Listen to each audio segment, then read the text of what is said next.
దేవుని యొక్క వాక్యమును మనం ధ్యానం చేసుకుందాం. బైబిల్ గ్రంథంలో నుండి లూకా సువార్త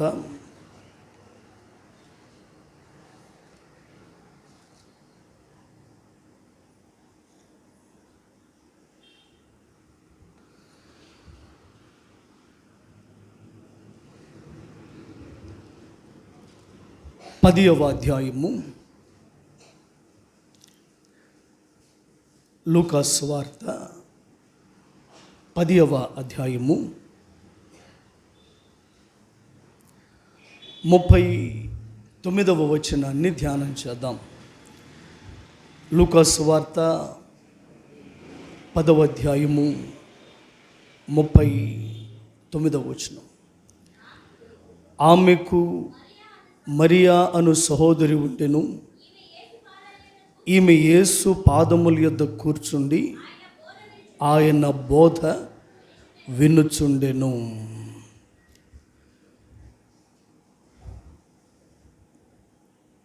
లూకా సువార్త ఈ 10వ అధ్యాయము 38 నుండి 42 వచనాల్లో ఉన్న ఈ సంఘటన మనం జ్ఞాపకం చేసుకుంటే, యేసుక్రీస్తు ప్రభువారు ప్రయాణమై ఒక గ్రామానికి వెళ్ళారు. ఆయన ప్రయాణ మార్గంలో భాగంగా ఒక గ్రామం గుండా ఆయన వెళుతున్నారు. అది బేతనియా గ్రామము. ఆ ఊర్లో ఒక కుటుంబం ఉన్నది. ఒక సహోదరుడు, ఆయనకిద్దరు సహోదరులు. వాళ్ళ పేర్లు లాజరు. సహోదరులిద్దరి పేర్లు మార్తా, మరియా. ఆయన ఒక గ్రామములోనికి వెళ్ళగా మార్తా అనే ఒక స్త్రీ, ఈ మరియా యొక్క సహోదరి, ఆయన ఉన్న స్థలానికి వెళ్ళి మా ఇంటికి రమ్మని ఆయన బ్రతిమలాడుకున్నది.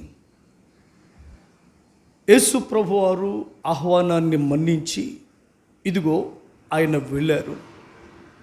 ఒక విషయం మనం జ్ఞాపకం పెట్టుకోవాలి.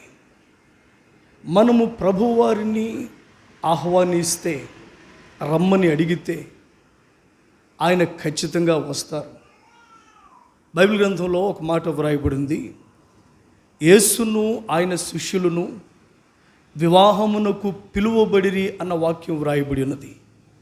యోహాను సువార్త 2వ అధ్యాయంలో కానా వివాహము గురించి మనం చదువుతాం. దానిలో వ్రాయబడిన మాట, యేసును ఆయన శిష్యులను వివాహమునకు పిలువబడ్డారు. జీసస్ వాస్ కాల్డ్, పిలువబడ్డాడు. పిలువబడినప్పుడు ఆయన వెళ్ళినట్లుగా మనం చూస్తూ ఉన్నాం. అలాగనే ఇక్కడ మార్తా అని ఒక సహోదరి పిలిచింది, మా ఇంటికి రమ్మని చెప్పి. ఆయన వెళ్ళినట్లుగా మనం చూస్తూ ఉన్నాం. అలాగే లూకా సువార్త 7వ అధ్యాయంలో కూడా సీమోను ఇంటికి రమ్మని ఆహ్వానించాడు. యేసు ప్రభువారు ఆ ఇంటికి భోజనానికి వెళ్ళినట్లుగా మనం చూస్తూ ఉన్నాం. ఇలాగా కొన్ని సందర్భాల్లో ఆహ్వానించబడినప్పుడు యేసుక్రీస్తు ప్రభువారు ఇదిగో వారి దగ్గరకు వెళ్ళారు. అంటే ఈ సంఘటనలన్నీ ఒక చోట పెడితే మనకేం అర్థమవుతుంది? నీవు పిలిస్తే ఆయన వస్తాడన్న మాట స్పష్టమైపోతుంది కదా. ఏమండి, పిలిస్తే రాడా? పిలిస్తే ఆగడా? బైబిల్ గ్రంథంలో ఒక మాట వ్రాయబడింది. గురిటివాడుకు సందర్భంలో దావీదు కుమారుడా అని ఆయన పిలుస్తున్నాడు. ఇదిగో నన్ను కరుణించుము, నన్ను కరుణించుము, హ్యావ్ మెర్సీ అపాన్ మీ, నన్ను కరుణించుమయ్యా అని కేక వేస్తే బైబిల్లో వ్రాయబడింది యేసు నిలిచెను అని వ్రాయబడింది. After hearing the call of the blind man, గుడ్డివాని పిలుపు విన్నప్పుడు యేసు నిలిచాడంట. నిలిచింది ఎవరు? Is he an ordinary man? సర్వలోకమును సృజించిన సృష్టికర్త కాడా? సర్వ మానవ పాప పరిహారార్థమై బలియాగముగా తను తాను అర్పించుకున్నట్టుకు దిగివచ్చిన త్యాగధనుడు కాదా? సమస్తము ఎరిగిన సర్వజ్ఞుడు కాదా? సకలమైన స్థలముల్లో ఉండదగిన సర్వాంతర్యామి కాదా? అటువంటి దేవుడు నిలిచాడు అని వ్రాయబడి ఉంది. వన్ కాల్, హృదయపూర్వకమైన ఒక కేక ప్రభువును మన వద్ద నిలుపుతుంది. దేవుని బిడ్డలారా, మన కేకకున్న శక్తిని చెప్పడం లేదు, ప్రభువు ప్రేమ లాంటిది. ఏమండి, ఎల్లప్పుడూ నీవు రావాలని చేతులు చాపి ఉన్న ప్రభువు నువ్వు పిలిస్తే రాడా? నీ కొరకు చేతులు చాపి ఉన్నాడని యెషయా గ్రంథం మాట్లాడుతుంది. లోబడనొల్లని జనుల వైపు ఆయన దినమెల్లా చేతులు చాపి పిలుచుచున్నాడు అన్నది వాస్తవము. మరి ఆయన అలాగున పిలుచుచున్నాడు అన్నప్పుడు నీకోసమే చేతులు చాపి పిలిచుండగా నీవు పిలిస్తే రాడా? ఇట్ ఈస్ 100% షూర్ నీ పిలుపును ఆయన అంగీకరిస్తాడు. పిలవటమే కదా నువ్వు చేయవలసింది. ఆ పిలుపునే ప్రార్థన అంటాం, ఆ పిలుపునే మొర్ర పెట్టుట అంటాం, ఆ పిలుపునే అడుగుట అంటాం. ప్రార్థనకు ఏ పేరు పెట్టినా భావం ఒకటే కదా. నువ్వు పిలువగా నేను ఉన్నాను, నీవు పిలిస్తే నేను ఉన్నాను అంటాడంట. అనేక మంది ఆయనని పిలిచినప్పుడు ఆయన వచ్చాడు. రోజున హృదయపూర్వకమైన ఒక కేక ప్రభువును నీ సమీపానికి తెస్తుంది. ఎందుకంటే నీ కొరకు ఆయన దినమెల్లా చేతులు చాపి ఉన్నాడు, ఆయన ఎదురు చూస్తూ ఉన్నాడు. ఒక్క కేక నువ్వు ప్రభు అంటే రాడా అంటే ఖచ్చితంగా వస్తాడు. గుడ్డివాని పిలుపును ఆయన అంగీకరించలేదా? అంగీకరించాడు కదా గుడ్డివాని పిలుపును.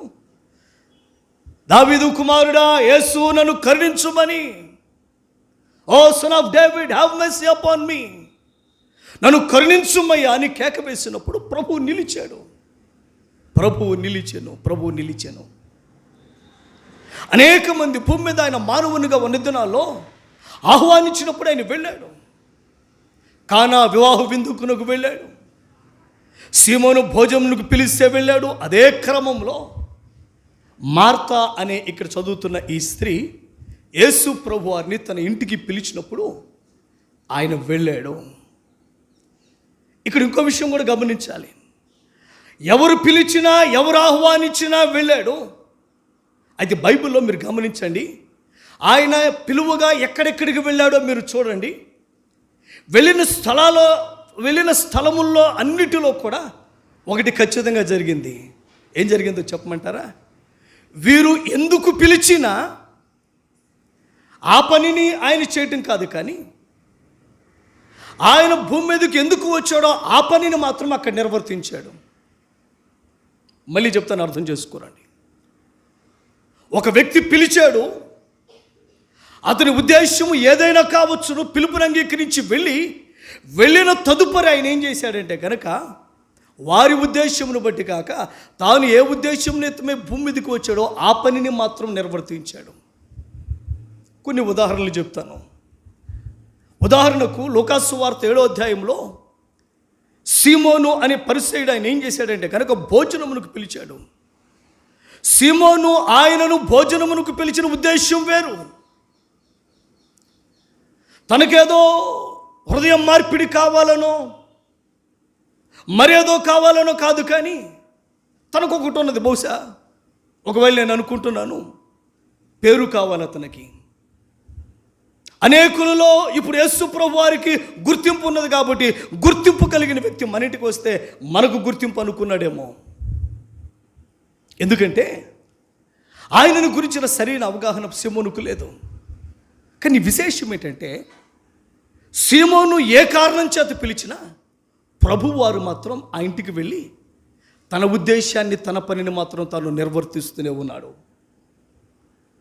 అలాగే మార్త కూడా ఆయనని పిలిచింది. అయితే యేసు ప్రభు వారు వచ్చి తన పనిని తాను చేస్తున్నారు. ఆమె పిలిచింది మరి ఒక దానికి, ఆతిథ్యం ఇవ్వడానికి, పరిచయం పెంచుకోవడానికి.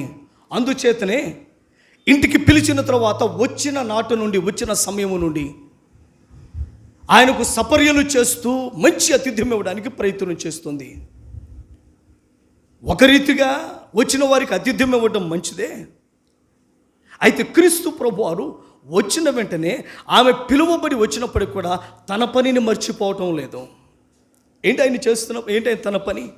ఎందుకొరకు భూమి మీదకి వచ్చాడు అంటాడు కదా, తండ్రి పనిని నెరవేర్చడమే నాకు ఆహారమును పానీయమునై ఉన్నది అంటాడు కదా.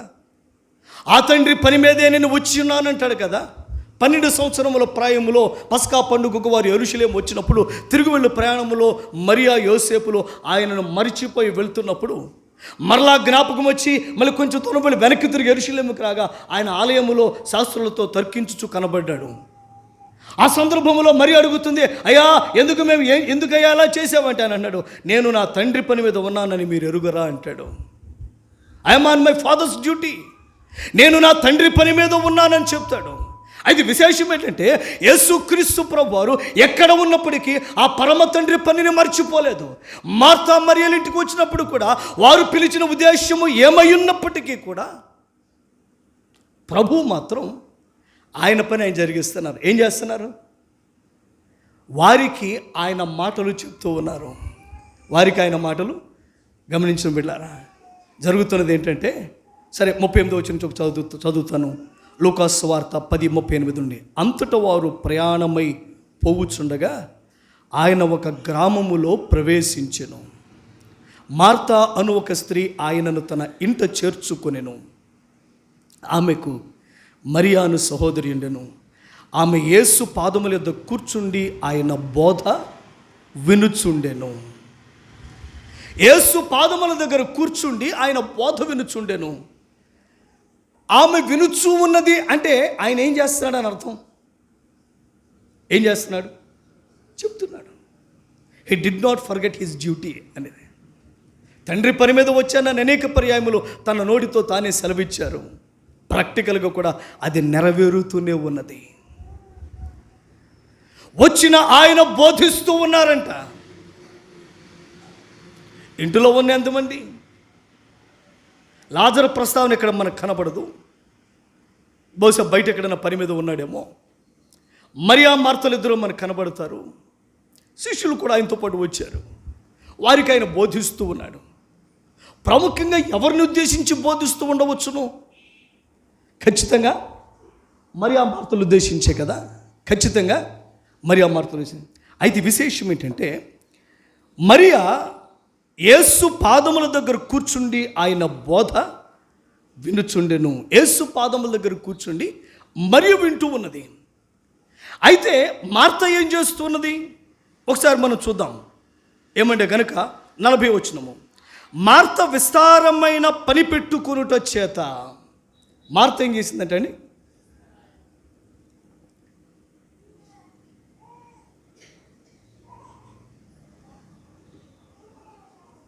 మార్త విస్తారమైన పని పెట్టుకుందంట. మరియ ఏమో ఆయన బోధ వినుచున్నదని 39వ వాక్యంలో వ్రాయబడింది. మార్త విస్తారమైన పని పెట్టుకున్నట చేత తొందరపడి. Martha was busy in many things. విస్తారమైన పని పెట్టుకున్నట చేత తొందరపడి అంటే బిజీగా ఉండిపోయింది. దేవుని బిడ్డలారా, ఇక్కడ ఏం జరుగుతుంది? సరే, ఒక మాట మిమ్మల్ని అడుగుతాను. ఇప్పుడు ప్రభువు మార్త చేసిన పనిని సమర్థించలేదు, పైగా ఖండించారు. మరియ చేసిన పనిని ఆయన సమర్థించారు. మార్త చేసిన పని ఏంటిది? విస్తారమైన పని పెట్టుకుని తొందరపడుతున్నది. ప్రభు దాన్ని సమర్థించలేదు, పైగా ఖండించారు. ఏమంటున్నారు ప్రభువారు? 41వ వచనం. అందుకు ప్రభువు, మార్తా మార్తా, నీవు అనేకమైన పనులను గూర్చి విచారము కలిగి తొందరపడుచున్నావు, కానీ అవసరమైనది ఒక్కటే. ఏమంటున్నారు? నీవు అవసరమైనది చేయటము లేదు అన్న ఉద్దేశముతో నువ్వు అనేకమైన పనులు పెట్టుకుని తొందరపడుతున్నావు. అయితే మార్త చేసిన మరియ చేసిన పని ఆయన సమర్థించారు, మార్త చేసిన పనిని ఆయన ఖండించారు. ఏంటి మార్త చేసిన పని? మార్త, నీకు అనేకమైన పనులు ఉండవచ్చును కానీ ప్రభువు పని జరుగుతూ ఉండగా, ప్రభువు వాక్యం వినబడుతుంటుండగా అవి ఏవైనా నువ్వు ప్రక్కన పెట్టి నువ్వు ఆ పని మీద దృష్టి పెట్టడమే నువ్వు చేయవలసిన పని.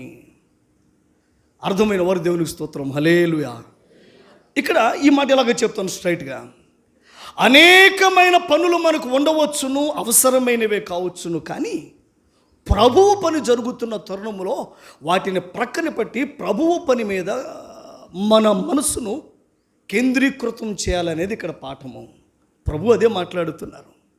మార్త, అనేకమైన పనులు పెట్టుకుని తొందరపడుతున్నావు కానీ అవసరమైనది ఒక్కటే అని. ఏంటి ప్రభు వారి ఉద్దేశము? ఈ పనులు తర్వాత అయినా నువ్వు చేసుకోవచ్చు కదా, ఈ పనులు మరి ఒక తరుణంలోనైనా నీ చేయడానికి అవకాశం ఉన్నది కదా. అయితే ప్రభువు పని జరుగుతూ ఉండగా, ప్రభువు మాటలు వినబడుతుండగా ఇక నీ దృష్టి దాని మీద కేంద్రీకృతమైతే బాగుండును కదా అన్న ఉద్దేశంతో ప్రభువారు మార్త చేసిన పనిని ఖండిస్తూ ఉన్నారు. దేవుని ప్రియబిడ్డలారా, ప్రభువారు ఇక్కడ మార్త చేసిన పనిని ఖండిస్తున్నారు, మరియ చేసిన పనిని ఆయన సపోర్ట్ చేస్తూ ఉన్నారు. ఏంటి మరియ చేసిన పని అంటే, యేసు పాదముల దగ్గర కూర్చుని ఆయన బోధ వినుచున్నది. కానీ మార్త అనేకమైన పనులు పెట్టుకొని తొందరపడుతున్నదంట. దేవుని బిడ్డలారా, ఒక మాట చెప్తాను, సందర్భం కాబట్టి ఈ విషయ ఆత్మసత్యాన్ని గ్రహించడానికి ప్రయత్నం చేద్దాం. లోకములో మనం జీవించుండగా అనేకమైన పనులు మనకుంటాయి. జీవన సంబంధమైన, కుటుంబ సంబంధమైన, జీవనోపాధి సంబంధమైన పనులు అనేకములు మనకుంటాయి. చేయవలసిందే, కష్టపడాలి, సంపాదించాలి, తద్వారా మనం వృద్ధి కలిగి ఉండాలి. ఇవన్నీ వాస్తవమే. అయితే ఈ పనుల్లో పడిపోయి దేవుని పనిని మరుస్తామేమో. ప్రభు దీని ద్వారా మనకు సెలవిచ్చే పాఠం ఏంటంటే, అనేకమైన పనులు ఉండవచ్చును, కానీ ప్రాముఖ్యమైనది గుర్తించండి.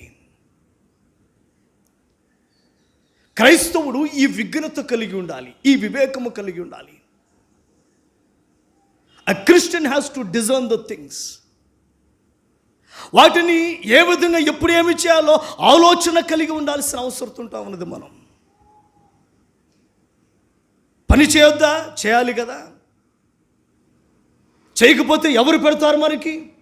వ్యాపారం అవసరమే, ఉద్యోగం అవసరమే, పని అవసరమే, వృత్తి అవసరమే, కాదని చెప్పడం లేదు. తద్వారానే మన జీవనోపాధి ఉండాలి. అయితే ఈ జీవన వ్యాపారములో పడిపోయి దైవికమైన క్రియలు ప్రక్కన పెట్టినట్లుగా మనం ప్రవర్తిస్తూ ఉంటాం. దానికే ప్రభు చెప్తున్నారు, మార్త, అనేకమైన పనులు ఉండవచ్చును, కానీ అవసరమైన దాన్ని గుర్తించవలసిన వీటన్నిటి మధ్యలో అవసరమైనది. ఇక్కడ అవసరమైనది ఏంటంటారు మీరు? మన చదవబడిన వాక్య భాగంలో యేసుక్రీస్తు ప్రభువారు ఆహ్వానం మేరకు ఆ ఇంటికి వచ్చారు, బోధిస్తూ ఉన్నారు. మరియ వింటూ ఉన్నది. మార్త అనేకమైన పనులు పెట్టుకొని విస్తారమైన పనుల చేత తొందరపడుతుందని ప్రభువారే చెప్పారు. సరే, ఆ విషయం మనకు అర్థమైపోయింది.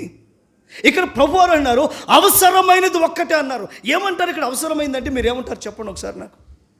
ప్రభువారు అన్నారు మార్తతో, మార్త, నువ్వు అనేకమైన పనులు పెట్టుకు తొందరపడుతున్నావమ్మా, కానీ అవసరమైంది ఒకటే అన్నారు. ఆ అవసరమైంది ఏమంటారు మీరు? ఏమంటారు? ఏమని అంటే ఆయన మాటలు వినబడుతున్నప్పుడు అది వినటం. అవసరమైంది ఒకటే అంటే కనుక ఒకటి అవసరం కావచ్చును, కానీ దానికంటే ప్రత్యేకమైనది ఒకటి ఉంది. దాన్ని గుర్తించాలి కదా. క్రైస్తవుడు ఈ వివేకాన్ని కలిగి ఉండాలి. ఏ వివేకాన్ని? అందుకే సొలొమోను అన్నాడు, ప్రతిదానికి సమయం కలదు. ఏమని? ప్రతిదానికి సమయం కలదు. తినడానికి, త్రాగడానికి, నవ్వడానికి, ఏడవడానికి. ఏమని? ఒకవేళ కొన్ని సందర్భాల్లో చక్కగా మంచి ఆరోగ్యకరమైన జోక్స్ వేసుకుని నవ్వుకోవటం మంచిది అనుకుందాం. సంతోషంగా, తప్పేం కాదు కదా. ఏమని? తప్పేం కాదు కదా. ఆరోగ్యకరమైన జోక్స్ లేండి. సరే, అది కరెక్టే. కానీ ఒక శవం అక్కడ ఉంది, వారు గుండెలు బాదుకుని ఏడుస్తున్నారు. నువ్వు అక్కడ కూర్చొని జోకులు వేసుకుంటావు అంటే పరిస్థితి సింక్ అవుతుందా చెప్పండి? దానికి సమయం ఉంది. నవ్వుకోవడం తప్పులేదు, కానీ అది సమయం కాదు. అది సమయము కాదు. నువ్వు ఏడవటం ఒకవేళ మంచిదే కావచ్చు, కానీ అది సమయం కాదు. అంటే నేను అంటున్నాను, ప్రతిదానికి సమయం ఉంది, డిజర్న్మెంట్ మనకు కావాలి. ప్రభు వారు అదే మాట్లాడుతున్నారు, దీన్నే విభజిస్తున్నారు. మార్తా అనేకమైన పనులు ఉన్నాయి, కానీ అవసరమైంది ఒకటే. ఈ సందర్భంలో అవసరము బోధించబడుతుంది కానీ వినటం. అక్కడ దైవ సంబంధమైన ఒక క్రియ కొనసాగుతున్నది, దానికి మించిన మరొక పన్ను చేస్తున్నావు ఎందుకు? వినడం, ఇది నీ క్షేమం కదా అని మాట్లాడుతున్నాడు ప్రభువారు. అవసరమైనది ఒకటే. దేవుని బిడ్డలారా, క్రైస్తవునిగా మనకి యొక్క డిజైన్మెంట్ కావాలి, డిజైన్మెంట్ కావాలి. దేవుని బిడ్డలారా, మొదటి పాఠం మనం నేర్చుకున్నాం. అది ఏమనంటే కనుక, నీవు పిలిస్తే ఆయన వస్తాడు. నువ్వు పిలిస్తే ఏం చేస్తాడు చెప్పండి? ఆయన వస్తాడు. అనేక మంది పిలిచారు, ఆయన వచ్చాడు. కొన్నిసార్లు పిలవకపోయినా వస్తాడు, అది ఇంకా అదృష్టం. యాకోబు బావి దగ్గరికి ఆమె పిలవలేదు కానీ వెళ్ళాడు, ఆమె రక్షణ పొందింది. దేవునికి స్తోత్రం, హల్లెలూయా. గెరాసేనుల ప్రాంతంలో దెయ్యం పట్టిన వాని దగ్గరికి ఆయన వెళ్ళాడు. ఆయన పిలవలేదు కానీ వెళ్ళాడు. పిలవకుండా వెళ్ళి అది వాడికి ఆదరణే, అది వాడికి మేలయ్యింది. ఆ దెయ్యముల చేత విడిపించబడి 10 పట్టణాలకు దీవెనకరంగా అతడు మారాడు. డెకపొలిలో అతడు సువార్త చేశాడు. డెకపొలి అంటే 10 cities అని అర్థం. 10 పట్టణాల్లో అతడు సేవ చేశాడు. ఒకప్పుడు బట్టలు లేకుండా సమాధులలో కేకలు వేస్తూ తన్ను తాను గాయపరుచుకుంటూ దేని చేతను బంధించబడక సాధు చేయబడక ఉన్న ఆ దయ్యములు పట్టిన అతడు ప్రభు రాక ద్వారా ఆదరణ పొందినవాడే, విడుదల పొందినవాడే, మేలు పొందుకొని 10 పట్టణాలకు ఆదరణకరంగా ఉన్నాడు. దేవుని చేతను విడుదల పొందితే ఎంత దీవెనకరంగా ఉంటావో నీకు తెలియదు. దేవుడిచ్చే ఆశీర్వాదంలో ఒక ఆశీర్వాదం ఏంటో తెలుసునా? నీవు కలిగి ఉండుట కాదు, నీవు అనేకులకు ఆశీర్వాదము కలిగించువానిగా ఉంటావు. You will be the blessing. నీవే ఒక ఆశీర్వాద కారణంగా వారికి ఉంటావు. నీ ద్వారా వారు ఆశీర్వదించబడినట్లుగా చేస్తాడు. అతడు విడిపించబడ్డాడు, అనేకులకు అతడు ఆశీర్వాద కారణంగా ఉన్నాడు, అనేకులకు అతడు సువార్త ప్రకటించాడు. ఫిలోమోనుతో పౌలు అంటాడు, ఫిలోమోనా, నీ దగ్గర పనిచేసి ఇప్పుడు చెరసాల్లో ఉన్న ఈ ఒనేసిము ఇప్పుడు ఇటువరకు వాడు కాదయ్యా, ఇప్పుడు నీకును నాకుడు ప్రయోజకుడు. ఒకప్పుడు అతడు నిష్ప్రయోజకుడే, ప్రయోజనం లేనివాడే. ఇప్పుడు నీకు నాకు అతడు ప్రయోజకుడు. అంటే ఒకప్పుడు మోసగాడిగా, ఆర్థిక అవకతవకలు జరిగించువానిగా, తప్పుడు లెక్కలు రాసి దొరికిపోయి చెరసాల్లో పెట్టబడిన వాడిగా ఉన్న ఒనేసిము రక్షించబడిన పిదప అతడు అనేకులకు ఆశీర్వాద కారణంగా ఉన్నాడు. ప్రభువునికి ఆశీర్వాదంలో ఒకటేంటంటే కనుక, నిన్నే అనేకులకు ఆశీర్వాద కారణంగా మారుస్తాడు ప్రభువు. You will be the blessing. దేవుని ప్రియబిడ్డలారా, ఇక్కడ విశేషం ఏంటంటే, నువ్వు పిలిస్తే ఆయన వస్తాడు. అనేకులు పిలిచారు, గురిడివాడు పిలిచాడు, దేవుడు ఆగాడు. గురిడివాడు పిలిచాడు, దేవుడు ఆగాడు. వివాహమునకు పిలువబడ్డాడు, ఆయన వెళ్ళాడు. అలాగే మార్త పిలిచింది, ఆయన వెళ్ళాడు. సీమోను పిలిచాడు, ఆయన వెళ్ళాడు. పిలువబడిన స్థలాలకెళ్ళి ఆయన వెళ్ళాడు. దేవుని బిడ్డలారా, నువ్వు పిలువగలిగితే ఆయన నీ వద్దకు వస్తాడు. పిలవటమే చేత కావటం లేదు కొన్నిసార్లు మనకు. ఎంత మంచి ఆధారము, ప్రోత్సాహకరమైన మాటలు గ్రంథంలో ఉండగా మనమెందుకు పిలువకూడదు?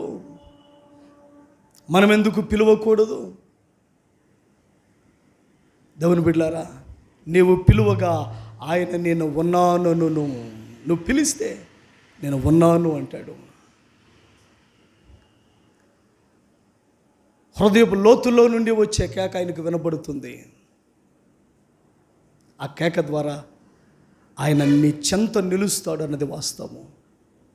ఆ పిలుపును లేదా కేకనే ప్రార్థన అంటాం, మొర్రపెట్టుట అంటాం, గోజాడుకొనుట అంటాం. నువ్వు పిలిస్తే ఆయన వస్తారు. ఎంతమంది పిలవడానికి సిద్ధపడుతున్నారు? ఏమని? పిలుస్తాం కానీ హడావుడిగా చేస్తాం. మన పనులన్నీ నింపాదిగా చేసుకుంటాం, ప్రణాళికాబద్ధంగా చేసుకుంటాం, లిస్టు రాసుకుని మరీ పెళ్లి కబుర్లు చెప్తాం. ఎందుకని? మర్చిపోతే తేడా వస్తుంది కదా. మన పనులన్నీ ఆలోచన తప్పేం కాదు కదా, నేను అది తప్పనో లేదు. దాన్ని అంత జాగ్రత్తగా ప్రణాళికాబద్ధంగా చేసే మనము ప్రభువులు వేసే కేక కూడా ఒక మంచి నింపాదిగా, కొంచెం మనసు కుదుటపరుచుకొని, తొందరపాటు లేక. ఏమండి, ఎప్పుడు ఈ మాట చెప్తుంటాను, అందుకే నేను ప్రార్థించే సమయం వచ్చేటప్పటికి మన మనస్సును కుదుటపరుచుకుని, ఏవి మనలను తొందర పెట్టకుండా చూసుకుని ప్రశాంతంగా. అవసరమైతే నిన్ను కొన్ని తొందర పెడుతున్నాయా, పదే పదే మనుషులు వచ్చి పిలుస్తున్నారా, వీటన్నిటితో దూరంగా వెళ్ళి కొంచెం అక్కడికి వెళ్ళి ప్రార్థించే. ఎవరు రారు, ఎవరు నిన్ను పిలవరు. ఫోన్ స్విచ్ ఆఫ్ చేయి, ఫోన్ పక్కన పెడితే పొద్దాక ఫోన్లు వస్తాయి. ఏమండి, ఎప్పుడు ప్రార్థన గురించి అప్పుడు ఎక్కువ ఫోన్లు వస్తూ ఉంటాయి మళ్ళీ. ఏమండి, కొన్నిసార్లు అలా జరుగుతుంటుంది కదా. మన బస్సు ఎక్కాలనుకోండి, ఏం జరుగుద్ది? మనం ఎక్కాల్సిన వాళ్ళు అసలు రానే రాదు, గంట ఆలస్యం అయిపోద్ది. మనకు వెళ్ళాల్సిన అవసరం లేదనుకోండి, మన ఊరికే నుంచి ఉంటే కనుక అదే బస్సులు 3-4 వెళ్తూ ఉంటాయి మన ముందు నుంచి. కొన్నిసార్లు అలా జరుగుతూ ఉంటాయి. మామూలుగా ఏమి గమనించి, మామూలుగా ఉన్నప్పుడు ఫోన్లు రావు, కానీ ప్రార్థన మొదలుపెట్టు అప్పుడు ఎక్కువ ఫోన్లు వస్తూ ఉంటాయి. సహజంగా జరుగుతూ ఉంటాయి ఇవన్నీ. అయితే నీ మట్టుకు నువ్వు వీటన్నిటి నుండి దూరం కావాలి. నేను అంటున్నాను, ప్రార్థన కొరకే కొంత మనస్సును నిమ్మలపరుచుకోయే మేలు జరిగేది అన్నాడు. గమనించండి, లోకములో పాటించే ఒక చిన్న సూత్రం మనం దేవుని దగ్గర పాటించలేము. ఏంటి చిన్న సూత్రం? మేలు కలుగుద్ది అనుకుంటే ఒక వ్యక్తి దగ్గరికి ఎన్నిసార్లు పరిగెడతాం? అక్కడ తగ్గుద్ది అనుకుంటే ఎన్నిసార్లు పరిగెడతాం అక్కడికి?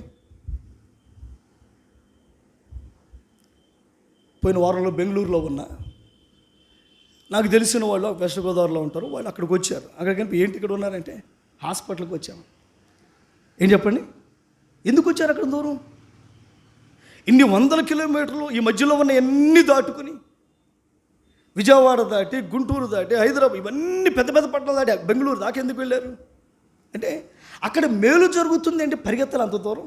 నేను అంటున్నాను, నిన్ను అన్యాయము చేయని, అబద్ధమాడనేరని ఇంత మంచి దేవుడు నీకుండగా, నీవు పిలువగా నేను ఉన్నాను అనే దేవుడు ఉంటుండగా, నువ్వు మనస్సును కుదుటపరుచుకుని నెమ్మదిపడి నిమ్మలపడి సమయాన్ని కేటాయించుకుని మనస్సారా దేవుని అడగడానికి ఏమైంది అంటాను నేను. ఏమైంది అడగడానికి? నువ్వు అడిగితే నేను ఉన్నాను అంటాడు కదా, ఎందుకు నువ్వు సమయం కేటాయించి మనస్సారా నువ్వు అడగలేవు? ఎంతమంది అడిగి పొందుకోలేదు, కనీసం వాళ్ళు చూసైనా బుద్ధి తెచ్చుకోవాలిగా కదండి. మేలు జరుగుతుందంటే మనం వెళ్ళమా? చెప్పండి, మనుషులం కదా మనం. కనీసం అది చూసైనా మనం ఏం చేస్తాం? వెళ్ళాలి కదా అంటాను నేను. అనేక సాక్ష్యములు ఉన్నాయి, అనేక సాక్ష్యములు వింటూ ఉన్నావు నీ సహోదరుల ద్వారా. కనుక దేవుని బిడ్డలారా, ప్రార్థన కొరకు నీవు పిలిస్తే ఆయన ఉన్నాను అంటాడు కదా. ఎందుకు నువ్వు మనస్సును నిమ్మలపరుచుకొని ఆయన అడగవు అంటాను నేను. ఎందుకంత తొందరపాటు? నువ్వు ప్రార్థనలోంచి లేవడాకంత తొందరపాటు ఎందుకు? కొంచెం సేపు నిదానంగా కూర్చోడానికి ఏమంత తొందరపాటు? ఓపిక ఎదురు చూస్తామే చాలా విషయాల కొరకు. దేవుని సన్నిధిలోంచి తొందరగా లేచిపోవడానికి ఎందుకు అంత తొందరపడిపోతావు? ఇంకా సమయం కేటాయించు, నిదానపడు, కాస్త కూర్చో, మనసారా మాట్లాడుకో. ఒక స్నేహితుడిలాగా, ఒక బంధువులాగా, ఒక తండ్రిలాగా మనసారా ఆయనతో చెప్పుకో. విసుక్కునేవాడికి 100 సార్లు చెప్తాం కదా మనం, మన అవసరాన్ని బట్టి. మన గడియార సంబంధం దగ్గర ఇడ్లీ బండి ఒకటి ఉంటుంది.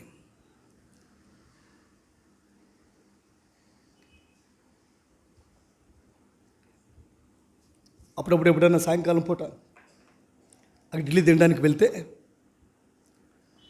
పాండు అని భలే ముక్కు మీద ఉండదు కోపమై ఏం చేస్తారంటే, రెండోసారి అడిగామనుకోండి, ఉదాహరణకి పాండు గారు 4 ఇడ్లీ కట్టండి అన్నాం. ఆయన ఎన్నాడో ఎన్నో మనకు అర్థం కాదు కొన్నిసార్లు. అందుకని సహజంగా మనం ఏం చేస్తాం, ఆయన దృష్టికి అది చేరాలని పాండుగారు 4 ఇడ్లని మళ్ళీ అన్నాం అనుకోండి, ఇక ఆయనకి ఇక సిటారు కొమ్మని నిలబడతాడు అనమాట కోపంలో. ఏమని చెప్పారు కదాక ఎన్నిసార్లు చెప్తారు, చెప్పింది చెప్తారు, ముందళ్ళ కట్టొద్దా అని అంటాడు. ఎందుకు చెప్తానంటే ఆ 4 ఇడ్లీ కోసం అట్లాంటి వాళ్ళ దగ్గర ఎన్నిసార్లు అయినా అడుగుతాం. అది పెద్ద తిట్టుగా అనుకోం మనం. ఆయన ఇసుక్కున్నామని ఇడ్లీ మీద ఉన్న ప్రేమ చేత, అప్పుడున్న ఆకలి చేత మనం ఏం చేస్తాం, అది పెద్ద పట్టించుకోం. నేను అంటున్నాను, విసుగు కొనక నీ వైపు చేతులు చాపి పిలుస్తున్న నీ దేవుని దగ్గర ఎందుకు అంత తొందరపాటు? ప్రార్థనలోంచి లేవడానికి కొంచెం సమయం కేటాయించుకోవచ్చు కదా అంటాను నేను. కొంచెం నెమ్మది పడవచ్చు కదా అంట, నిమ్మల పడవచ్చు కదా అంట నేను. Let us spend time. ఆయన పాదముల దగ్గర నింపాదిగా నిలకడగా కొంచెం సమయం గడుపుదాం. అడిగి మేలు పొందుకోవటంలో తప్పేముందండి? పొందుకోకపోతే అవివేకం కదా. అంటే అంటున్నాను, లోకములో పాటించే ఈ సూత్రము దేవుని దగ్గర ఫెయిల్ అయిపోతాం. మేలు దొరుకుద్దంటే ఎంత దూరమైనా వెళ్తాం, మేలు దొరుకుద్దంటే విసుక్కున్నా బ్రతిమలాడతాం. ఇదే ప్రిన్సిపల్, ఇదే సూత్రం దేవుడి దగ్గరకు వచ్చి ఓడిపోతాం. ఆయన అన్యాయము చేయని దేవుడని తెలిసినా, నువ్వు అడిగినప్పుడు నీ మీద జాలిపడే దేవుడని తెలిసినా సమయం కేటాయించడానికి మనకు ఎందుకో తొందరపాటు. దేవుని బిడ్డలారా, మార్త పిలిచింది, ఆయన వచ్చాడు. మన పాఠం ఏంటంటే, నువ్వు పిలిస్తే ఆయన వస్తాడు, నువ్వు పిలిస్తే ఆయన వస్తాడు. ఇది మొదటి పాఠం. రెండవ పాఠం ఏంటంటే,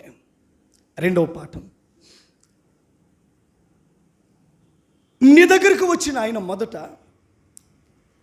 ఆయన పని ఆయన చేస్తాడు. ఏం చేస్తాడని? ఆయన ఏ గృహానికి వెళ్ళినా ముందు ఆయన చేయాల్సిన పని ఆయన చేస్తాడు. ఎవరు చేయాల్సిన పని? మార్త ఇంటికి వచ్చాడు. సరే, ముందు మంచి కాఫీ తాగి జీడిపప్పు కరివేపాకు వేసిన మంచి ఉప్మా తిని అప్పుడు ఫ్రెష్గా నిలబడి ప్రియులారా అని వాక్యం చెబుదాం అని అనుకోలేదు. కానీ ఆయన బోధించుచున్నాడు.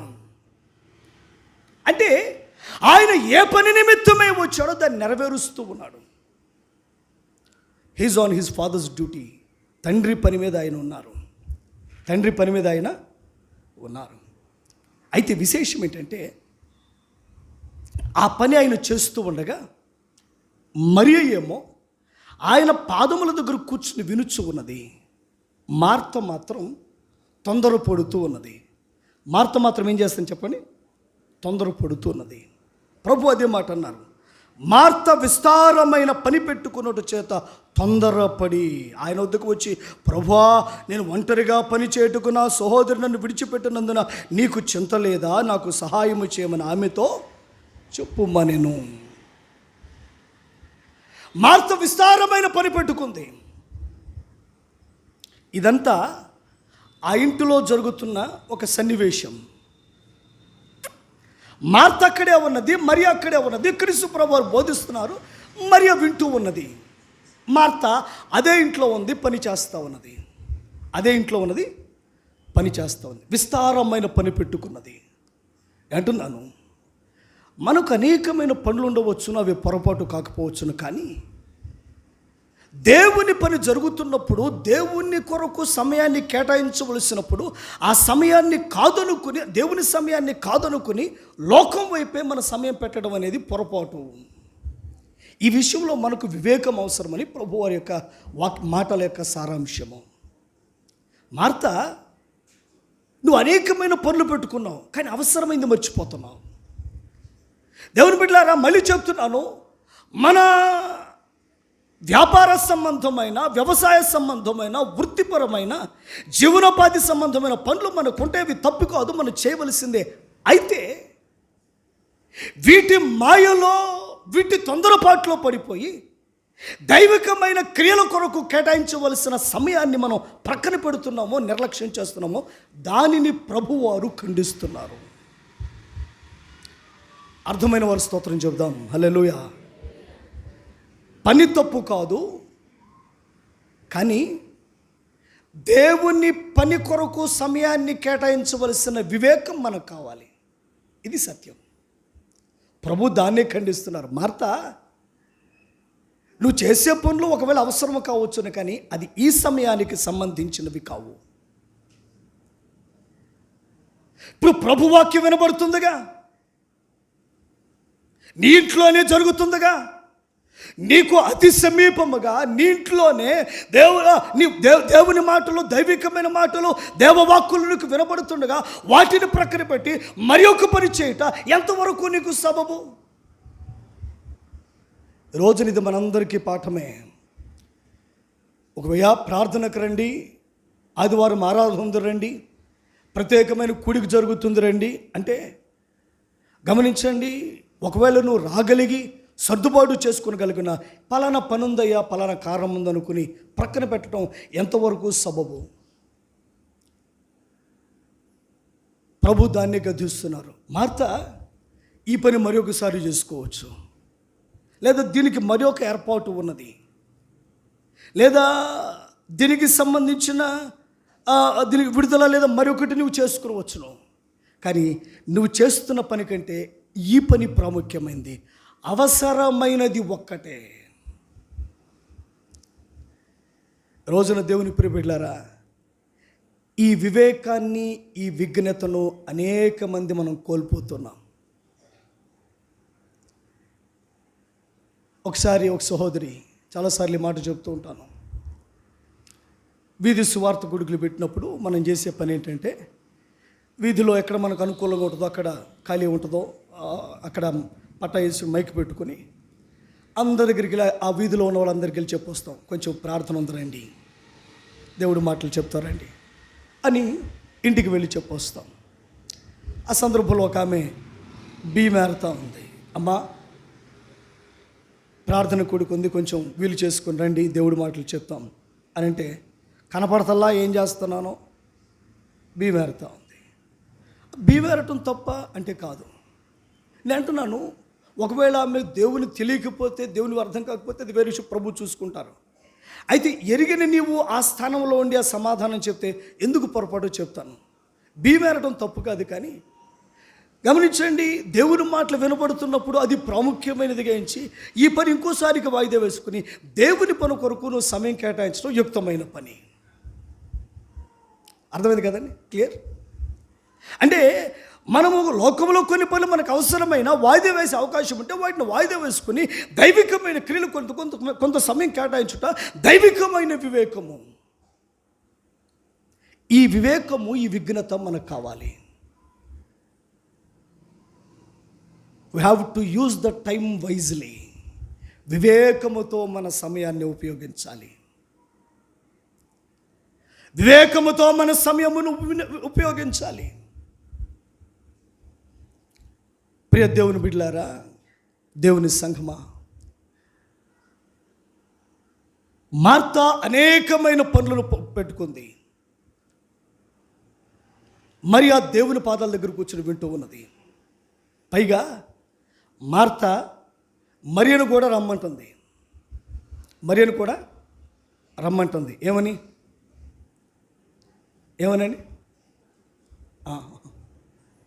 మా సహోదరు వచ్చి నాకు హెల్ప్ చేయమని చెప్పు, మా సహోదరు వచ్చి నాకు హెల్ప్ చేయమని చెప్పు అని చెప్తుంది.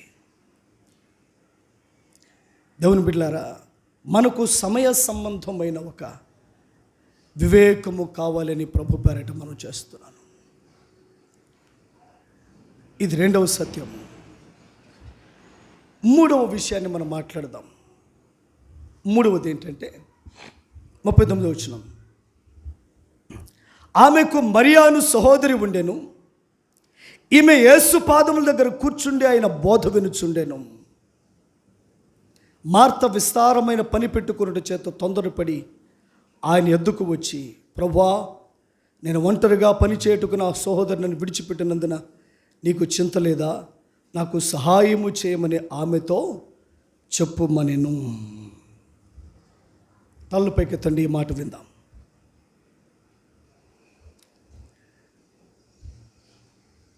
మూడో విషయం ఏదంటే కనుక, స్వీకరణలోని వ్యత్యాసం.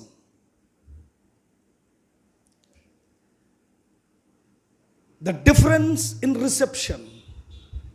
అంటే మార్త స్వీకరించిన విధానం వేరు, మరియ స్వీకరించిన విధానం వేరు. ఎవరిని? యేసు ప్రభువారిని. రోజులో సరే మనము దేవుని సన్నిధిలో మనందరము ఉన్నాం. యేసు ప్రభువారిని స్వీకరించిన విధానములో మనందరిలో భేదాలు ఉండవచ్చును. ఇక్కడ ఉన్న మరియా మార్తలలో యేసు ప్రభువుని స్వీకరించిన విధానంలో వ్యత్యాసాన్ని మనం గమనిస్తే, మనము కూడా యేసు ప్రభువారిని స్వీకరించిన విధానంలో కొంత వ్యత్యాసము తేడా మనకు కనబడుతుంది. అది ఎలాగో వివరిస్తాను, వినండి. నంబర్ 1, మొట్టమొదటిది ఏంటంటే, మరియా యేసుక్రీస్తు ప్రభువారిని బోధకునిగా గుర్తించింది. కనుకనే ఆయన పాదాల దగ్గర కూర్చుని వినుచున్నది. రెండవది, మరియా దేవుని మాటల యొక్క విలువను గుర్తించింది. కనుకనే నేర్చుకుంటకు ఇష్టపడింది. అంటే మరియా దేవుని వాక్కులను బోధకుని స్వీకరించింది, ఆయన బోధకునిగా గుర్తించింది. కనుక ఆయన పాదాల దగ్గర కూర్చుని నేర్చుకుంటుంది. మార్త కూడా స్వీకరించింది. మార్త ఎలా స్వీకరించిందంటే, ఒక బోధకునిగా కాదు కానీ ఒక అతిథిగా మాత్రమే గుర్తించింది. బోధకునిగా గుర్తిస్తే బోధ వినేదే. అతిథిగా గుర్తించింది కాబట్టి కేవలము సపర్యలు చేయడానికి, అతిథి సత్కారాలు చేయడానికి ఇష్టపడుతున్నది. ఇద్దరు స్వీకరించారు కానీ ఒకరేమో అతిథిగా స్వీకరిస్తే మరి ఒకరేమో బోధకునిగా స్వీకరించారు, విలువైన మాటలు కలవానిగా స్వీకరించారు. నీవు ప్రభువుని స్వీకరించావు. ఎంతవరకు స్వీకరించావంటే, ఆయన నీకు రక్షణ దయచేయవాడు అని స్వీకరిస్తే నీ పాపమును ఒప్పుకొని పశ్చాత్తపడి ఆయన పాదములు పడి బ్రతుకు మార్చమని అడుగుతావు. కానీ నువ్వు కేవలం యేసుక్రీస్తు ప్రభువారిని ఒక స్వస్థపరిచేవానిగా స్వీకరించావు. అందుకని నువ్వు అడిగినప్పుడల్లా స్వస్థత అడుగుతావు. నీకు కావలసిన స్వస్థత మాత్రమే. నువ్వు యేసు ప్రభుని దేవునిగా గుర్తిస్తే, ప్రభువా నీవు తప్ప నాకు ఆధారం లేదు, నీవే దేవుడు అని చెప్తావు. కేవలం నీ అక్కర్లు తీర్చేవానిగా నువ్వు చేస్తే కనుక నీ అవసరంత వరకే, నీ అవసరాన్ని బట్టే పదే అడుగుతూ ఉంటావు. నువ్వు కేవలము స్వస్థత చేయువానిగా, అక్కర్లు తీర్చువానిగా మాత్రమే గుర్తిస్తే నువ్వు అడిగేది, ఆశపడేది ఆయన దగ్గర నుంచి అదే. కానీ ఆయనను దేవునిగా, రక్షకునిగా గుర్తిస్తే, ఆయన నా దేవుడు, నేను పాపిని గనక నాకు విడుదల ఆయన వల్లని గ్రహించి, ప్రభువా నా పాపము నన్ను విడుదల చేయగల రక్షకుడు నీవేనయ్యా, నీ రక్తముతో నన్ను విడుదల చేయమని నువ్వు అడుగుతావు. రోజున యేసు ప్రభువారి దగ్గర అనేక మంది రావచ్చును, కానీ మేలు కొరకో స్వస్థత కొరకో వస్తూ ఉండవచ్చును. నిజముగా ఆయన రక్షకుడని, విమోచకుడని, ఆయన మన తండ్రిని ఈ విధమైన బాంధవ్యము కలుపుకోవడానికి ఇష్టపడుట కంటే కూడా ఆ బాంధవ్యమును దేవా నేను నీ బిడ్డను, నీ చేత కడుగుబడి నీ బిడ్డగానే ఉండాలన్న ఆ బంధాన్ని ప్రక్కన పెట్టి కేవలము అవసరత కోసము, అక్కర తీర్చబట్టు కోసం కేవలము ఆయనను ఉపయోగించుకోవడానికి ఒకవేళ వస్తున్నావేమో. రోజున మరియ స్వీకరణకు, మార్త స్వీకరణకు చాలా తేడా ఉంది. The reception of Mary is different from reception of Martha. మరి ఏమో ఆయన బోధకునిగా, దేవునిగా గుర్తించి ఆయన పాదముల దగ్గర కూర్చుండి నేర్చుకున్నకు ఇష్టపడితే, ఆయన మాటలపైన విలువ చూపితే, ఆయన పాదముల దగ్గర స్థానానికి విలువ చూపితే, మార్త మాత్రము కేవలము ఆయన ఒక అతిథిగా గుర్తించి ఆయనకి ఏదో టీ కాఫీలు ఇవ్వడానికి ప్రయత్నం చేస్తూ ఉంది. ప్రియమైన దేవుని బిడ్డలారా, ఈరోజు యేసు ప్రభువు నీకెవరు? కేవలము నీ అవసరత తీర్చే ఒక ఆపద మొక్కులవాడా? నీవున్న నీ పాప స్థితిలో నిన్ను విడిపించగలిగిన రక్షకుడని సంపూర్తిగా నమ్ముతున్నావా? నువ్వు నమ్మవలసింది అదే. రోజున చాలామంది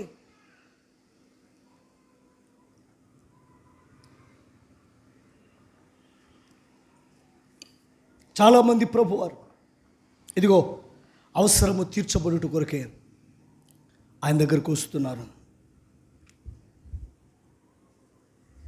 కొన్నిసార్లు చెప్పేవారి దగ్గర కూడా తేడా ఉంది.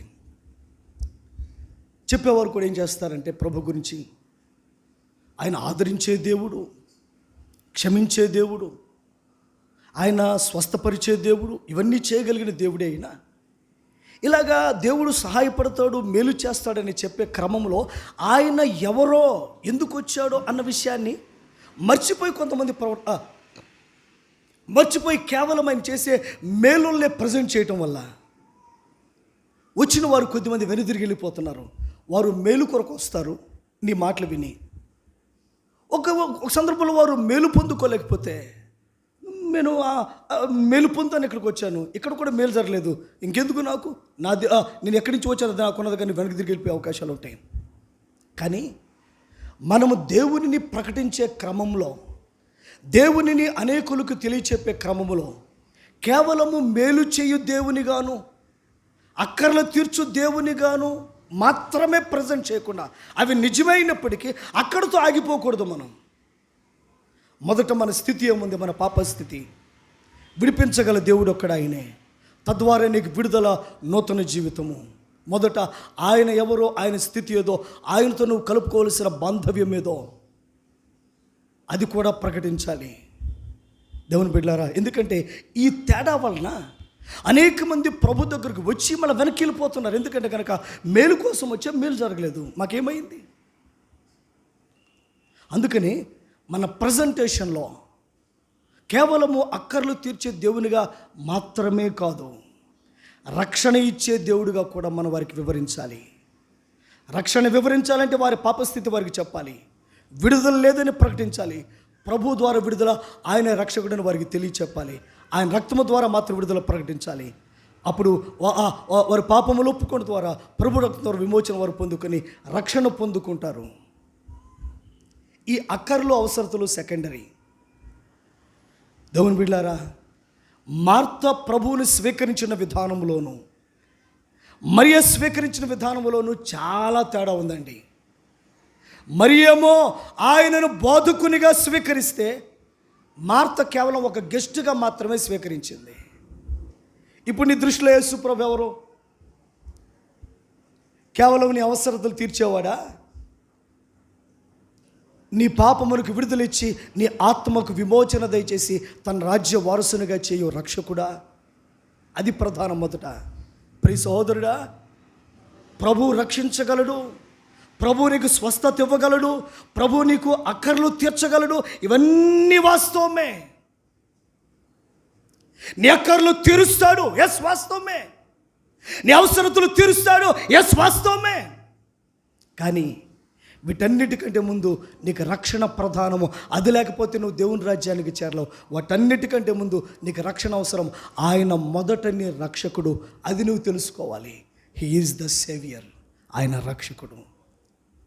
నీ పాప స్థితి నుండి నీ విడుదల పొందుకోలేవని గ్రహించిన దేవుడు తానే మానవావతారిగా లోకానికి దిగి వచ్చి నీ పాప క్షమాపణార్థమై సిలువలో రక్తమును ఆఖరి పట్టు వరకు కార్చి నీ కొరకు మరణించి త్యాగధనుడై తన ప్రాణమును అర్పించి పాతిపెట్టబడి మూడో దినమును తిరిగి లేచాడు. ప్రియ సహోదరుడా, దీనిని అంగీకరించడం ద్వారా, నీవు పాపివని నువ్వు గ్రహించడం ద్వారా, ఆయన రక్తము ద్వారానే, ఆయన కాచి రక్తధార నీకు విడుదలని గ్రహించడం ద్వారా, నువ్వు అడుగుట ద్వారా నీకు ఆత్మకు విడుదల వస్తుంది. నీవు బంధివై ఉన్నావు పాపపు సంఖ్యల చేత. అయితే నీ ఆత్మకు విడుదల ఆయన రక్తధారల ద్వారానే. అది గ్రహించి విడుదల పొందు, ఆయన నిన్ను రక్షిస్తాడు. ఇది ప్రధానమైంది. మొదట రక్షకునిగా స్వీకరించు, ఆ తర్వాత అవసరతల నిమిత్తమే ఆలోచన చేద్దాం. మనందరికీ తెలిసిన విషయమే, నువ్వు రక్షణ పొంది స్వస్థత లేకపోయినా పరలోకం చేరుతావు. నువ్వు రక్షణ పొందకుండా స్వస్థత మాత్రమే పొందుకుంటే, రక్షణ లేని కారణం చేత స్వస్థత పొందుకున్న నరకానికి వెళ్తావు. కనుక స్వస్థత కంటే రక్షణ ప్రధానమైంది. నీ శారీరక స్వస్థత కంటే ఆత్మ సంబంధమైన రక్షణ అత్యంత ప్రధానమైనది. చాలామంది అవసరతలో విడుదల కొరకు ప్రార్థిస్తారు, తప్పని నేను చెప్పడం లేదు, కానీ మొదట రక్షణ ప్రధానమైందని చెప్తున్నాను. నువ్వు పాపము చేస్తున్న వ్యక్తివా, పాపము చేత బందీవి. పాపము చేయి ప్రతివాడును పాపమునకు దాసుడు. నువ్వు పాపములో ఉన్నావా, ఒప్పుకొనుకున్నావా, నువ్వు పాపము చేత బంధించబడి ఉన్నావు. ఈ బంధకాల నుంచి విడుదల no way but Jesus Christ. ఇక ఏ మార్గం లేదు, యేసు క్రీస్తు మాత్రమే. మరియలాగా స్వీకరిస్తున్నావా యేసుని, మార్తలాగా స్వీకరిస్తున్నావా? మార్త ఎట్లా స్వీకరించిందంటే, యేసు ప్రభు వారు కేవలం ఒక గెస్ట్ లాగా స్వీకరించింది. గెస్ట్ లాగా స్వీకరించింది. అతిథి సత్కారాలు చేస్తూ ఉంది. మరియు కూడా అలా చేయాలని తొందరపడుతూ ఉంది.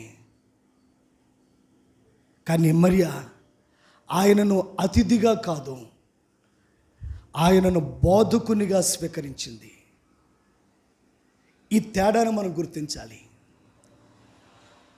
మార్తలో ఉన్న తేడా, మరియులో ఉన్న తేడా మీకు అర్థమైంది కదా. మార్తేమో బోధకునిగా స్వీకరించింది కాబట్టి, దేవుని మాటలను విలువెరిగింది కాబట్టి, ఆయన బోధిస్తుండడం మొదలు పెట్టగానే ఆయన పాదముల దగ్గర చేరి బోధ వింటూ ఉన్నది. ఎందుకంటే ఆయనను బోధకునిగా స్వీకరించింది. మార్త కూడా అదే ఇంట్లో ఉన్నది. యేసు ప్రభు బోధించడం మొదలుపెట్టారు, కానీ ఆయన బోధతో సంబంధం లేదన్నట్లుగా కేవలం ఆయన అతిథి వచ్చారు, మంచిగా చూసి పంపించాలని కేవలం ఒక అతిథిగానే ఆయనను స్వీకరిస్తూ ఉన్నది. ఈ రోజున యేసు ప్రభు వారిని ఎలా స్వీకరిస్తున్నావు? కేవలం నీ అక్కర్ల అవసరాలు తీర్చేవానిగానా, నీ పాపము నుండి, నీవు పడి ఉన్న పాపస్థితి నుండి నిన్ను విడుదల చేయ రక్షకునిగా అంగీకరిస్తున్నావా? ఏమండి, ఈ మాటలు మీకు అర్థమైంది అనుకుంటున్నాను. ఒకవేళ ఇంక నువ్వు కూర్చున్న మీలో యేసు ప్రభు వారు కేవలము ఎవరో చెప్పారు, అమ్మా వీటిలో పుట్టట్లేదు కదా, ప్రభు దగ్గరికి వెళ్తే పుడతారు, అమ్మా నువ్వు పాస్ అవడం లేదు కదా, ప్రభు నువ్వు జ్ఞానం ఇస్తాడు, పాస్ అవుతాడు అని ఎవరో నీకు చెప్పగా, ఇగో ప్రభు ఇలా చేస్తాడంటే ఆశతో నువ్వు రావచ్చును. అయితే విశేషం ఏంటంటే అక్కడితో ఆగిపోవద్దు, అది సగమే.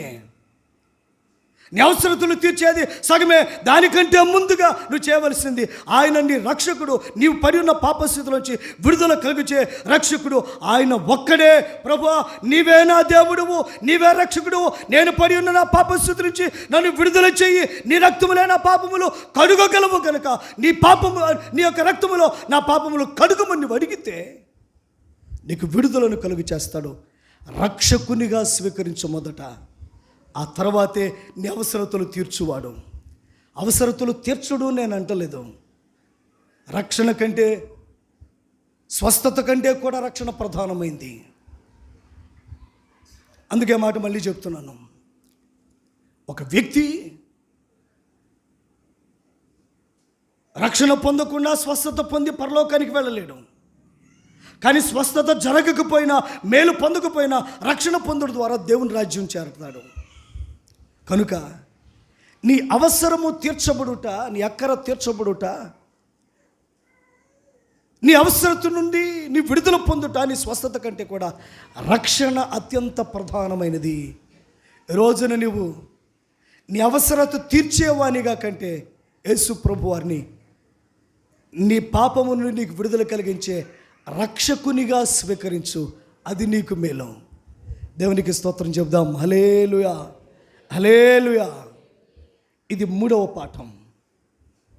నేను ముగిస్తున్నాను. నువ్వు యేసు ప్రభు వారిని ఎలా స్వీకరించావు? ఈ స్థలంలో చేరిన దేవుని బిడ్డ, ప్రభు నీతో మాట్లాడుతున్నాడు. అవసరం ఉండి ప్రభు దగ్గరకు వస్తేనే కాదని చెప్పలా, దానికంటే ముందుగా నీవు పడి ఉన్న నీ స్థితిలో విడుదల కలిగించేవాడు ప్రభు ఒక్కడే. దేవునికి స్తోత్రం. హల్లెలూయా. నా 19వ ఏట నేను రక్షణ పొందాను. ఒకప్పుడు సహజంగా ఆ వయసులో అందరు యవనస్తుల వలె త్రోవ తప్పిపోవటం మొదలుపెట్టాను. కన్ను చూసిందల్లా కోరుకోవటం, మనసుకు తోచిందల్లా చేయాలని ప్రయత్నం చేయటం, సహజంగా యువకులందరూ వెళ్ళే మార్గంలో వెళ్ళడానికి ప్రయత్నం చేశాను. కానీ ప్రభు వాక్యం నాతో మాట్లాడింది. నేను ఎంత భయంకరమైన లోతైన స్థితిలో ఉన్నానో నాకు అర్థమైంది. ప్రభు వారిని రక్షకునిగా గుర్తించాను, అంగీకరించాను. ప్రభు నన్ను కడుగమని ప్రభు దగ్గర అడిగాను, రక్షకునిగా స్వీకరించాను. ఆ దినమున నేను పడి ఉన్న నా పాప స్థితి నుండి ప్రభు నాకు విడుదల ఇచ్చారు. దేవునికి స్తోత్రం, హల్లెలూయా. రక్షకుడు నాకు విడుదల ఇచ్చారు. స్వస్థత అంటారా, అవసరత అంటారా, నేను కృంగిన అనేక పరిస్థితుల్లో నా అవసరతలు తీరుస్తూ వచ్చారు. నేనున్న అనేకమైన స్థితిలో నా అవసరతలో ప్రభు వారిని అక్కర తీరుస్తూ వచ్చారు. పోయిన వారంలో బెంగళూరులో ఉన్నాను. ఛార్జీలతో వెళ్ళాను నేను అక్కడికి. నాకు డబ్బులు లేవు.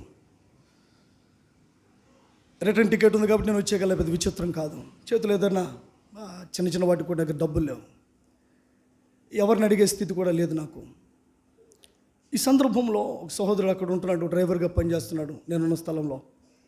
అన్న ఇంటికి రండి, నేను ప్రార్థన చేయమని పిలిచాడు. చాలాసార్లు వెళ్ళాను, ఎప్పుడు పిలవలేదు. కానీ నిన్నగాక మొన్న జరిగిన సంఘటన, పిలిచాడు. పిలిచి ప్రార్థన, కాఫీ టీ ఇచ్చి టిఫిన్ పెట్టి ప్రార్థన చేయించుకుని కానుక ఇచ్చాడు. తర్వాత మరలా తిరిగి నారంకి వచ్చి చూసుకుంటే 500 రూపాయలు ఉన్నాయి. ఒకవేళ అది పెద్ద మొత్తం కాకపోవచ్చు, కానీ నేనున్న నా చిన్న అవసరతల్లో అది నాకు చాలా పెద్ద మొత్తం. నా ప్రభు చేతిలో చిన్న చిన్న ఖర్చులకు డబ్బులు కావాలనుకుంటే ఎలా ద్వారం తెరిచాడు. నేను అంటున్నాను, ఒకవేళ నువ్వు ప్రభుని రక్షకుడిగా అంగీకరించి ఆయనతో కొనసాగుతున్నావా, ఒక్కసారి క్రమరించబడుతుందని నేను చెప్పను. కానీ నీ అవసరానికి తగినట్లుగా ప్రభు వెంట ఎప్పుడూనే ఉంటాడు. ఏ సమయమునికి ఆ సమయం అన్నట్లుగా నీ కళ్ళు చెమర్చున్నట్లుగా నీ అక్కర్లు తీరుస్తూనే ఉంటాడు. చిన్న అవసరతే. కొంతమంది మీలో అనుకోవచ్చు, ఏమండి 500 వెళ్ళేవో పాస్టర్ గారి దగ్గర. నిజంగానే లేవు. తడుముకుంటే 100 రూపాయలు ఉన్నాయి. వేరే రాష్ట్రంలో ఉన్నా. ఏమండి, నేనున్న స్థలం నుంచి రావాలంటే 150 రూపాయలు ఆటోకి. కొంచెం ఆటోకు కూడా డబ్బులు లేవు నా దగ్గర. ఆటోకు కూడా డబ్బులు లేవు, 100 రూపాయలు ఉన్నాయి. కానీ ప్రభు నాకు 500 ఇచ్చారు. దేవుని బిడ్డలారా, కొన్ని సందర్భాలు ఉంటాయి, ఇబ్బంది పడే సందర్భాలు. అయితే మిమ్మల్ని ప్రోత్సహించుకోవడం కోసం మాటలు చెప్తున్నాను నేను. ప్రియ దేవుని బిడ్డలారా, కేవలము ప్రభువుని అక్కర్లు తీర్చుకొని స్వీకరించవద్దు. అది చాలా చిన్న విషయం. నువ్వు రక్షించబడుట ప్రధానము. నువ్వు ఏ స్థితిలో ఉన్నావో తెలుస్తున్నా ప్రభువుని ఎరుగక నీ స్థితి ఏంటిది? నువ్వు చనిపోతే, నేటి రాత్రి నీ ప్రాణం పోతే నువ్వు ఎక్కడికి వెళ్తావు? ఒకడు సర్వలోకమును సంపాదించుకుని సర్వమును అనుభవించి తన ప్రాణమును పోగొట్టుకుంటే వాడికి ఏం ప్రయోజనం? నీకు ప్రధానమైంది నీ జీవితము. ప్రభువు నీకు జీవమునిచ్చారు, ఆయుష్నిచ్చారు, మంచి జీవితమునిచ్చారు. నీవున్న స్థితి నీకు అర్థం కావట్లేదు. గ్రహించి నిన్ను సృజించిన దేవుని ఎదుట మోకరిల్లు. నీ సృజించిన దేవుని తెలుసుకో. నీ బాల్య దినములందే నీ సృష్టికర్తను స్మరణకు తెచ్చుకో. నువ్వు పాపివని గుర్తించి విడుదల ప్రభు ద్వారాని గ్రహించి, ప్రభువా నేను పాపినయ్యా, పడి ఉన్నాను, నన్ను లేవనెత్తువారు లేవు నీరు తప్ప, నా చేపట్టుకుని లేవనెత్తువా అని అడుగు. నీ రక్తము ద్వారానే నా పాపములకు విమోచన, నీ రక్తములో నన్ను కడుగువా ప్రభు అని అడుగు. ఇలాగూ చేయడం ద్వారా తన బిడ్డగా నిన్ను స్వీకరిస్తారు, రక్షణ పొందుతావు, నిత్యత్వంలోనికి నువ్వు ప్రవేశిస్తావు. కేవలము అక్కర్ల కొరకైనా భావించి ప్రభు మేలు చేస్తానాడండి, వాగ్దానం చేశాడని, విడుదలిస్తా అన్నాడని, ఆశీర్వదిస్తానాడని, కొత్త స్థితి ఇస్తా అన్నాడు. ఇవన్నీ మంచిదే. రక్షణ లేకుండా ఇవన్నీ పొందుకుని ఏం చేస్తావు? రక్షణ లేకుండా ఇవన్నీ పొందుకుని ఏం చేస్తావు? మొదట నువ్వు పడి ఉన్న నీ స్థితిలో నీ ఆత్మరక్షణ ప్రధానమైంది. అది క్రీస్తు వల్లనే సాధ్యము. రక్షణ పొందు దేవుని బిడ్డ. నీ పాపములు ఒక్కుని ప్రభు ద్వారా విడుదల పొందుకో. మరియలాగా బోధకునిగా స్వీకరించి పాదముల దగ్గర కూర్చొని ఆయనను ఆయనగా గుర్తించి ఆయననే స్వీకరిస్తావా? అవన్నీ నాకు వద్దండి, వస్తే మాత్రం టీ కాఫీ ఇస్తా. ఆయన రక్షకుడో బాప్తిస్మో ఎన్ని వద్దండి, నేను ఇబ్బందులో ఉన్నా నాకు మేలు జరగాలి అని అంటావా? అక్కడ దాకా యేసు ప్రభు నీకు మేలు చేయడానికి మాత్రమే నీకు కావాలా? లేదా అయ్యా అవన్నీ లేకపోయినప్పుడు మొదటి నాకు రక్షణ కావాలి, నీకు రక్షణ ఉందా? అనేకమైన వాటి నిమిత్తమే భయం నీలో నీ తొలగిపోయి ప్రతి చిన్న అవసరం దేవుని మీద ఆధారపడి ఆయన వద్ద నుంచి పొందుకుంటూ నీ జీవితాన్ని సంతోషంగా కొనసాగిస్తావు. ప్రభువారిని కేవలం ఒక అతిథిగా, ఏదో నీకు మేలు చేసేవారిగా మాత్రమే అనుకోవద్దు. రక్షకునిగా స్వీకరించు. ఆపద ముక్కులు వానిగా స్వీకరిస్తున్నావా? రక్షకునిగా స్వీకరిస్తున్నావా? ఎవరి బిడ్డలాగా మనం చేద్దామా? మరొకసారి లాజరు మరియా మార్తా ఈ కుటుంబం నుండి ఆత్మీయ పాఠాలు మనం నేర్చుకున్నాం. మొదట నువ్వు అడుగకి ఏం మనం మేలు పొందుకుపోతున్నాం. మేలు చేయి దేవుడు ఉండగా, వినే దేవుడు ఉండగా, విసుగుకొన్న దేవుడు ఉండగా, ప్రార్థనలో నుంచి లేవడానికి ఎందుకు తొందరపడుతున్నావు? ఎందుకు నింపాదిగా నిన్ను నువ్వు నెమ్మదిపరుచుకొని నిన్ను మనసును కుదుర్చిపరుచుకుని ఎందుకు ప్రభు దగ్గర మనసారా అడగడానికి నువ్వు కాలం గడపవు? అలాగూ మనం చేద్దాం. అడిగితే ఆయన వస్తాడు, పిలిస్తే ఆయన నిలుస్తాడు. బైబిల్ అదే చెప్తుంది.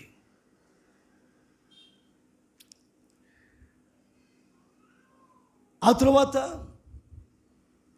మార్త ఉత్తమమైందా ఎంచుకున్నది, మరియ తొందరపాటు కలిగి ఉన్నది.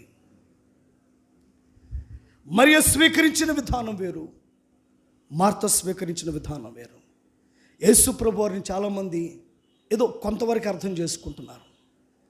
ఆయన రక్షకుడు అర్థం చేసుకోకుండా మిగతావన్నీ. ఒక ఆయన అంటాడు, అబ్బో చాలా మంచి దేవుడు అండి, ఆయనకు అంతవరకే తెలుసు. అబ్బో ఆయన చాలా మంచివాడు అండి, అబ్బో ఏది అడిగితే దిస్తాడండి, ఆయనకు అంతవరకే తెలుసు. కొద్దిమంది మాత్రమే చెప్పగలరు, ఆయన నా రక్షకుడు, నేను పడి ఉన్న నా స్థితిలో నాకు విడుదలనిచ్చాడు. స్తోత్రం, హల్లెలూయా. నువ్వు అలాగున ఆయనను స్వీకరించాలి, అలాగున ఆయనను స్వీకరించాలి. ఇంకో ప్రధానమైన విషయం, అనేకమైన పనులు ఉన్నాయి మనం చేయాలి, కాదనడం లేదు. అయితే ప్రభువు పని నీ ముందు ఉండగా యోగ్యమైనది ఏదో గుర్తించి ఆ ప్రభు పని కొరకు, ఆ ప్రభు కార్యం కొరకు నీ సమయాన్ని కేటాయించుకుంటూ ఉత్తమమైనది. పనులుండవచ్చును, వాటిని విభజించుకునే ఒక విఘ్నత కలిగిన వారమై ప్రభు పని కొరకు ఇవ్వాల్సిన సమయం ప్రభు పని కొరకు ఇస్తూ మన పనులు కూడా మనం చేసుకుందాం. ఈ బ్యాలెన్స్ కూడా మనం సంపాదించుకుందాం. ఈ విధంగా జీవించుటకు ప్రభు మనకు సహాయం చేయనుగా.